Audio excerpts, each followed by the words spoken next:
আপনার আধার নাম্বারে কতগুলো সিম কার্ড চালু আছে সেটা জেনে নেওয়া কিন্তু অত্যন্ত জরুরি। না হলে কিন্তু ভবিষ্যতে আপনি অনেক প্রবলেমে পড়ে যেতে পারেন। চলুন আমি আপনাদের দেখিয়ে দিচ্ছি আপনার আধার কার্ড নাম্বারে কতগুলো সিম চালু আছে। গুগল ক্রোমটাকে ওপেন করে নেবেন, তারপর এই সার্চ বারে লিখবেন TAFCOP, এটা লিখে সার্চ করবেন। এরকম ইন্টারফেস চলে আসবে। এই যে উপরে অপশানটাতেই ক্লিক করবেন TAFCOP-তে। তারপরে যে পাশে ডান দিকে মোবাইল নাম্বারের অপশান দেখাচ্ছে, আপনার মোবাইল নাম্বারটা দিয়ে দেবেন, তারপর ক্যাপচা কোড বসিয়ে দেবেন।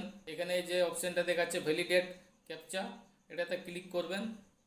আপনার ওটিপি চলে আসবে, ওটিপিটাকে এখানে বসিয়ে লগ ইন করে দেবেন। এইভাবে সমস্ত নাম্বার আপনার চলে আসবে। এগুলোর মধ্যে যদি আপনার নাম্বার না থাকে তাহলে আপনি এই রিপোর্ট অপশানে ক্লিক করে রিপোর্ট করে দিতে পারবেন।